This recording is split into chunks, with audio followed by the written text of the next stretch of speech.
আমার পেছনে দেখতেছেন, মনে হচ্ছে না যে জাহাজ ফুটা হয়ে প্রচুর পানি আসতেছে এই পাশে এবং সেম ওই পাশেও।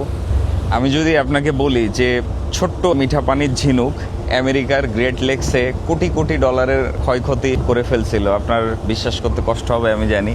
এখানে আসলে কি হচ্ছে? এখানে হচ্ছে ব্যালাস্ট ওয়াটার এক্সচেঞ্জ হচ্ছে। ব্যালাস্ট ওয়াটার হচ্ছে, আমি আগেও আপনাদেরকে বলছি যে জাহাজের ভারসাম্য রক্ষা করার জন্য জাহাজের দুই পাশে ব্যালাস্ট ট্যাঙ্ক থাকে এবং জাহাজের নিচেও এটা বিস্তৃত। তো এই ব্যালাস্ট ট্যাঙ্কগুলোতে সি ওয়াটার নেওয়া হয়।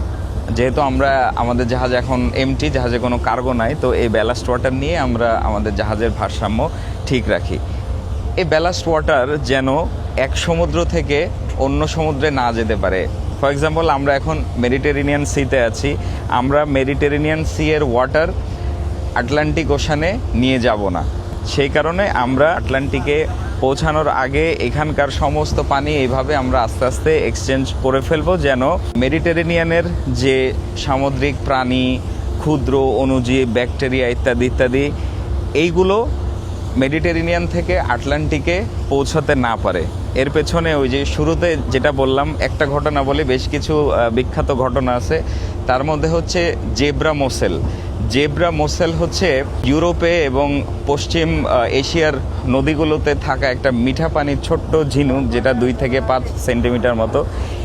এই ছোট্ট ঝিনুকটা 80-র দশকে এইরকম বাণিজ্যিক জাহাজের ব্যালাস্ট ট্যাঙ্কের মধ্যে ঢুকে আমেরিকায় পৌঁছে এবং সেখানে ব্যাপক পরিমাণে ক্ষয়ক্ষতি করে, সেখানকার যে ইকোসিস্টেম সেটা নষ্ট করে। এই ব্ল্যাক মোসেল হচ্ছে বছরে 10 লক্ষেরও বেশি লার্ভা ছাড়ে, খুব দ্রুত ছড়িয়ে যায়, যার কারণে আমেরিকায় যেটা হয়েছে যে বিভিন্ন পাইপলাইন ব্লক হয়ে গেছে, সমুদ্রে থাকা যে বিভিন্ন ইনফ্রাস্ট্রাকচার সেগুলো নষ্ট হয়, অনেক ধরনের ক্ষতি হয়। এই কারণে এক সমুদ্রে থাকা সামুদ্রিক প্রাণী যেন অন্য সমুদ্রে যে সেই সমুদ্রের ইকোসিস্টেম নষ্ট না করতে পারে, সেই কারণে এইভাবে ব্যালাস্ট এক্সচেঞ্জ করা হয়। আমাদের যেহেতু আপাতত ব্যালাস্ট ওয়াটার ট্রিটমেন্ট প্ল্যান্ট সেটা কাজ করছে না, সেই কারণে এইভাবে ম্যানুয়ালি এক্সচেঞ্জ করা হচ্ছে। জেব্রা মসেলের মতো অনেক ঘটনা ঘটে যাওয়ার পরে 2004 সালে আইএমও কনভেনশন নিয়ে আসে, এই ব্যালাস্ট ওয়াটার কনভেনশন, যেটা এখন বিশ্বব্যাপী হচ্ছে, আমাদেরকে সবাইকে মানতে হয়। এখানে যেটা হচ্ছে সেটা দেখলে হয়তো আপনার মনে হবে যে শুধু আমরা পানি এক্সচেঞ্জ করছি, কিন্তু বিষয়টা তা না।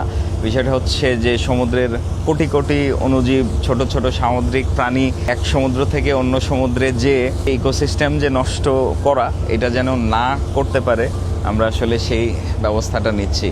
জাহাজ থেকে আমরা সমুদ্রের প্রতি এতটাই যত্ন নেই, রিজন শুধু একটাই, যেন সমুদ্র ভালো থাকে, সব কিছু ঠিকঠাক থাকে, আমাদের মাধ্যমে যেন সমুদ্রের কখনো কোনো ক্ষতি না হয়।